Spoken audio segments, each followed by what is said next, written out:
ప్రజల మనసులకు అనుగుణంగా రాక్షస పాలన పోయి రామరాజ్యాన్ని ఏర్పాటు చేసి ఈ నెల 12వ తేదీకి 2 సంవత్సరాలు పూర్తవుతున్నటువంటి తరుణంలో కావలి నియోజకవర్గంలో దాదాపు 500 కోట్ల రూపాయల అభివృద్ధికి శ్రీకారం చుట్టినటువంటి వేళ కావలి ప్రాంతం అభివృద్ధి పదంలో నడుస్తున్నటువంటి తరుణంలో సంక్షేమ కార్యక్రమాలు, అభివృద్ధి కార్యక్రమాలు నేను ఎప్పుడు జంకేది కాదు, బొనికేవని కాదు.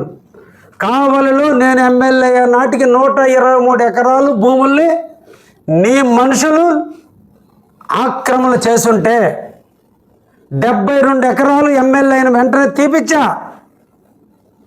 నీ ప్రియ శిష్యుడు నాడే, నీ ప్రియ శిష్యుడు నీకు రాజకీయ భిక్ష పెట్టాడే, ఎక్కడో బతికవును తీసుకొచ్చుకొని నేర్పుకొని నా సొమ్ముడు మొత్తం అతనిదని చెప్పి 5 సంవత్సరాలు 10 సంవత్సరాలు పట్టం కట్టావే. నీ తమ్ముడు నువ్వు కలిసి మద్దురుపాడులో 566 సర్వే నెంబర్లో 4 ఎకరాల 98 సెంట్లు వేసి గరుడా లేవుటేస్తే నేనే తీసింది ప్రతాప్ రెడ్డి, నేనే తీసింది. ఇప్పుడు కూడా తీసే ఉండేది నేనే. 72 ఎకరాలు తీసా. మిగతా తీసే క్రమంలో నీ ధన దాహానికి ఆనాటి నీ పోవటం, దానికి ముందు నా మీద ప్రెస్ మీట్ పెట్టి విమర్శించటం. కానీ నేను విమర్శలకి భయపడేవాడిని కాదు, విమర్శించాలనే మనస్తత్వం కూడా నాకు ఉండదు. నేను అన్నీ వదిలేసి ప్రజాసేవలో నిరంతరం ప్రజల కోసం, ప్రజల అభ్యున్నతి కోసం పాటుపడుతున్నప్పుడు ఎదిగే చెట్టు మీద రాళ్ళు ఉంటాయి, ఎదిగే వ్యక్తి మీదనే దాడులు ఉంటాయి తెలిసిన వాడిని. కాబట్టి ఎన్నిసార్లు నా మీద దాడులకు ప్రయత్నం చేసినా, ఎన్నిసార్లు నన్ను విమర్శించాలని ప్రయత్నం చేసినా, నేను ఈ కావలి ప్రజల కోసం, ఈ ప్రాంత అభివృద్ధి కోసం, నన్ను నమ్మి ఓట్లేసిన ప్రజానీకం కోసం అన్నిట్లో తల వంచుకొని పోతున్నానే తప్ప ఏ రోజు తిరిగి వాడి మీద నేను దాడి చేసినటువంటి సందర్భాలు లేవు.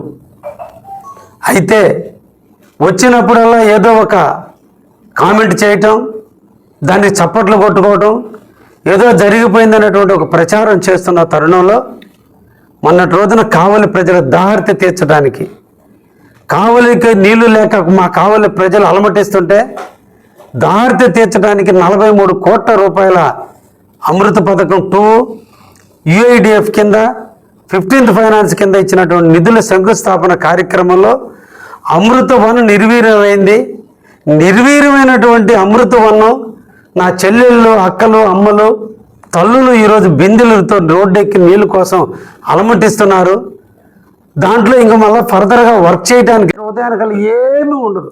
అట్లా అవినీతులు చేసిన ప్రతాప్ కుమార్ రెడ్డి పులకేసి వేషం వేసి ఉండదు. ఉన్నట్టుండి 2 సంవత్సరాల తర్వాత వచ్చి ఒక్కసారి కళ్ళు తాగిన కోతి వీరంగం చేసినట్టు వీరంగం చేశారు. నాకు అనిపిస్తుంది ఈ ఆపరేషన్ చేసిన తర్వాత ఇంకేమైనా దొబ్బిందా అనిపిస్తుంది ఇప్పుడు నాకు. అంటే అది పోయి ఇంకేదైనా తగులుతుంటే దానికి పోయి ఏదైనా వైజాగ్ దాకా పోయేస్తే తుమ్మలపేంట రోడ్డు ప్రభుత్వం అది. కాబట్టి పర్మిషన్ ఇచ్చారు మైనింగ్ వాళ్ళకి. రుద్రకోట ట్యాంకర్ తోలుకోమన్నారు, వాళ్ళు తోలుకున్నారు. అది ఎట్ట మాఫియా వద్దురా నీకు? అసలు నీకు సంస్కారం ఉందా? మాట్లాడే భాష తెలుసా నీకు?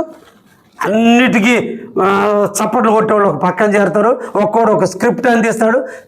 చదువు వచ్చా? నీకు సంస్కారం తెలుసా? కావల్లో దొంగతనాలు కూడా నీకే కారణం అయ్యి ఉంటుందేమో అని నాకు చిన్న డౌట్ ఉంది. అంటే అక్కడ మీ నాయకుడు కోర్టులోనే దొంగతనం చేశాడు, ఇక్కడ నువ్వు మా ఇళ్లలో కూడా జరబడి మా ఇళ్లలో ఏం కాగితాలు ఉన్నాయని కూడా దొంగిలించే స్థాయికి వచ్చావంటే అయ్యా మీరు కూడా దయించి ప్రెస్ వాళ్ళందరూ కూడా కోరుకుంటున్నా ఆయన జాగ్రత్త. రైతు రిపోర్టర్ ముసుగులు వేసుకుని నాకు కనిపిస్తే ఇమీడియట్గా నాకు కాల్ చేయండి ఆయన, నేను పోలీసులకు చెప్పి కొంచెం పట్టిస్తాను.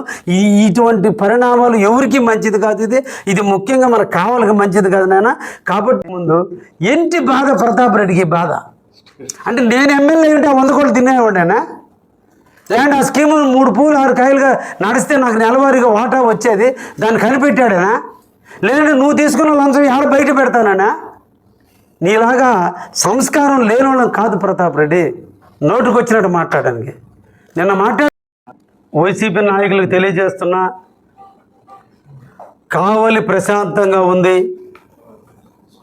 కావలిలో మీరు ఇష్టానుసారం ప్రవర్తిస్తానంటే మేము కూడా చేతులు కట్టుకొని ఊరు లేరు, మా కార్యకర్తలు కూడా. నేను ఒక కన్నెర్ర చేస్తే మీరు చాలా ఇబ్బందులు ఫేస్ చేస్తారు.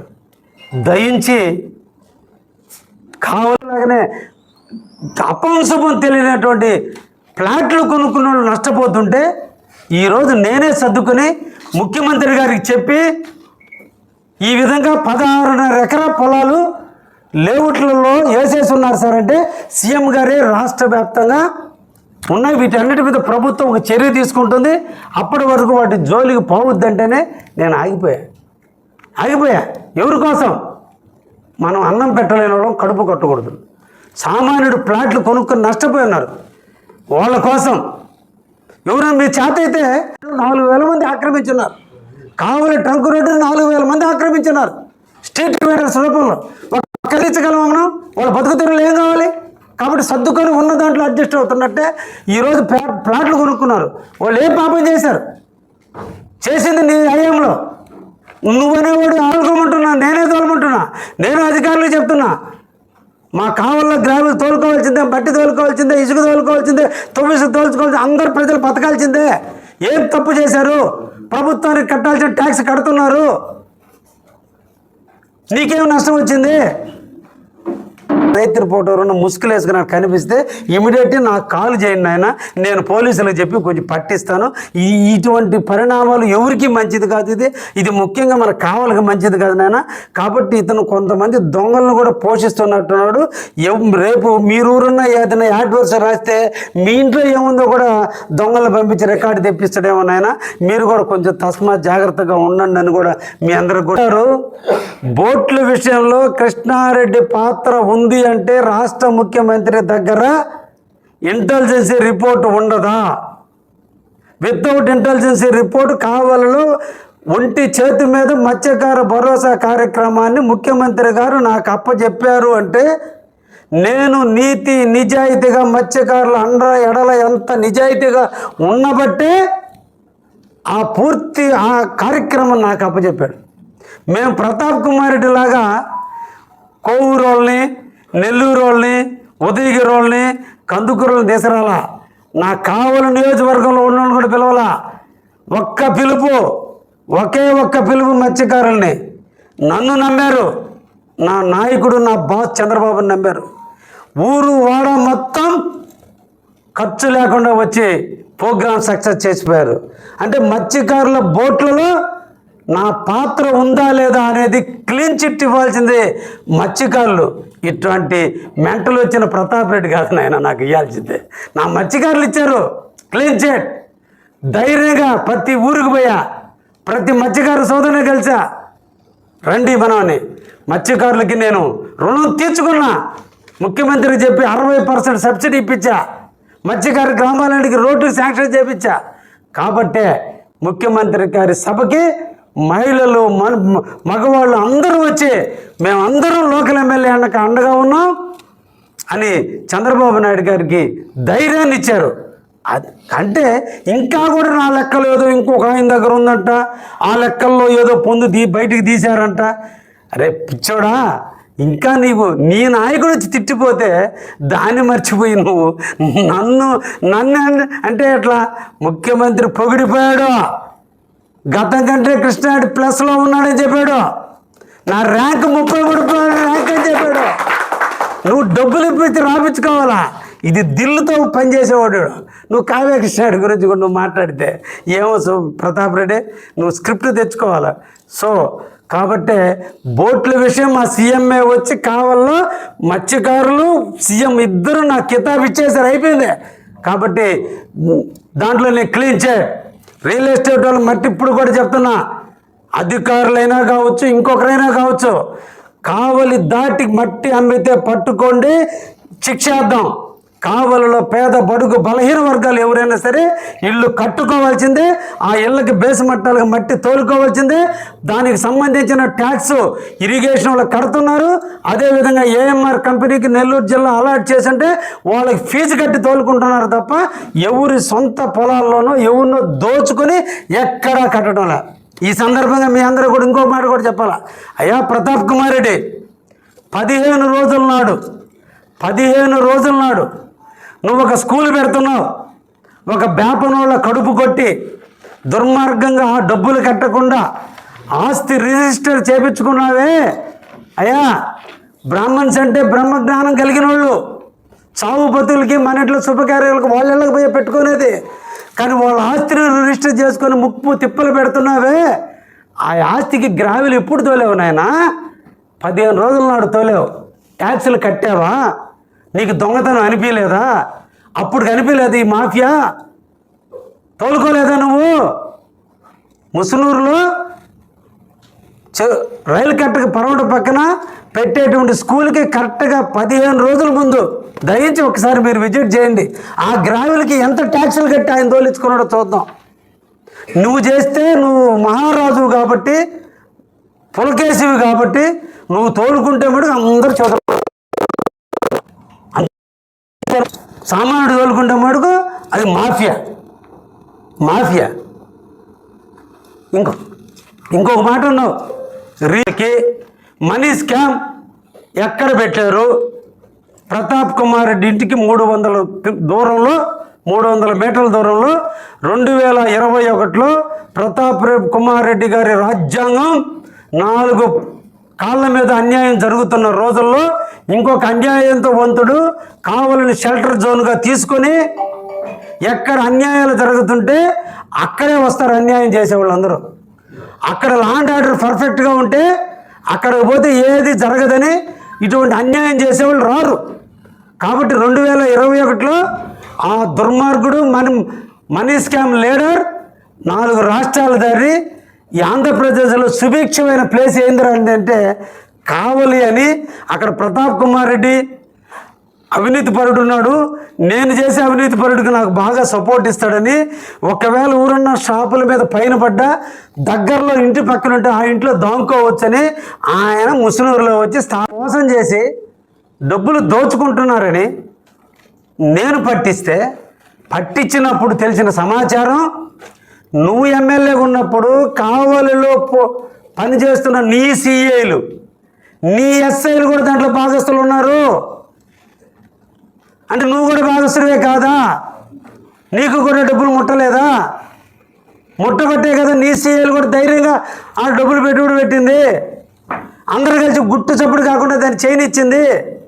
ఈరోజు 17 మంది హరిజన అరుంధతి గిరిజన పిల్లకాయలను దాంట్లో పెట్టి మనీ స్కామ్ చేస్తే నేను పట్టిస్తే ఈ రోజున దేశ చరిత్రలో ఏ స్కీములో దొరకనంత దాన్ని కనిపెట్టి ఈ రోజున కేసును బిగించిన వ్యక్తి నేను తినేదేంది? అసలు బుద్ధి ఉందా మాట్లాడడానికి? మనీ స్కామ్లో మొత్తం కావలి రూరల్ పోలీస్ స్టేషన్లో రిజిస్టర్ అయి ఉన్నాయి. కావలి నియోజకవర్గం కాదు, ఆంధ్రప్రదేశ్ మొత్తం మీద కావలిలో 2021 నుంచి 2024 వరకు సుబాను నుంచి రావాల్సిన డబ్బులు ఎంత అనేవాళ్ళు అందరూ పోయి పోలీస్ స్టేషన్లో కంప్లైంట్ ఇచ్చినారు. ఇస్తే ఈ రోజుకి ఇచ్చినటువంటి కంప్లైంట్ ఇచ్చినటువంటి అమౌంట్ 24 కోట్లు. మొత్తం లబ్ధిదారులు రాష్ట్ర వ్యాప్తంగా ఆంధ్రప్రదేశ్ మొత్తం మీద పోయి పోలీస్ స్టేషన్లో రాసిమంటున్నాం. ఈ రాసిచ్చిన వాళ్ళలో 84 మంది పోలీసు వాళ్ళు ఉన్నారు. శుభానికి డబ్బులు కట్టి మాకు రావాల్సింది పోనీ ఇంకా కొంత రావాలని ఇచ్చినటువంటి లిస్టులో 84 మంది కానిస్టేబుళ్ళు, ఎస్ఐలు, సిఐలు, ఎస్ఐ భార్యలు, సిఐ భార్యలు ఉన్నారు.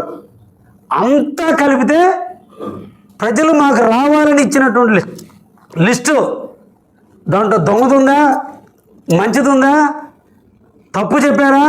6 కోట్ల రూపాయల డబ్బు ఉంది ఈరోజు. ఎప్పుడైతే వాడు చెయ్యి మార్చడానికి ప్రయత్నం చేస్తున్నాడో హుటాహుటిన పట్టించాం కాబట్టి స్పాట్లో వాడి భార్య వాడి కొడుకు అకౌంట్లో 6 కోట్ల రూపాయలు ఉంటే ఇమీడియట్లీ సీజ్ చేసి ఈరోజు సీజ్లో ఉన్నది డబ్బు. వాడి పేరు మీద కానీ వాడి కుటుంబ సభ్యుల పేరు మీద కానీ కొన్న ఆస్తులు చమ్మలపాలెం దగ్గర కానీ సరాయపాలెం దగ్గర కానీ తెట్టు దగ్గర కానీ ఈరోజు ఆస్తులు ఉంటే ప్లాట్లు పొలాలు కొంటే వాటన్నిటిని సీజ్ చేసి ఈరోజు పోలీస్ కస్టడీలో ఉన్నాయి. ఈ రోజున బినామీలు వాడు బినామీల దారుల నుంచి కూడా సీజ్ చేస్తే ఈరోజు ఒక్కటి చెప్పండి స్కీమ్లో నేను తొందరలో డబ్బులు పంచబోతున్నా. అది కావ్య కృష్ణాడి క్యారెక్టర్. అది మాకు కావాలి పోలీసు. అది మాకు కావాలి పోలీస్. ఎక్కడ దాన్ని వేరే డైవర్ట్ అయిపోతే ఈ కేసు కనుమరుగైపోద్దని చేస్తే దుర్మార్గంగా వాళ్ళందరినీ అరెస్ట్ చేయాలి. వాడు ఇప్పటికీ జైల్లో ఉన్నాడు సుబాని. దేశ చరిత్రలో ఎప్పుడు కూడా ఫైనాన్స్ కేసులు తొందరగా ఇరుగావు. విజయ్ మాల్యా కేసు ఎప్పుడు ఉంది, కానీ ఈ రోజున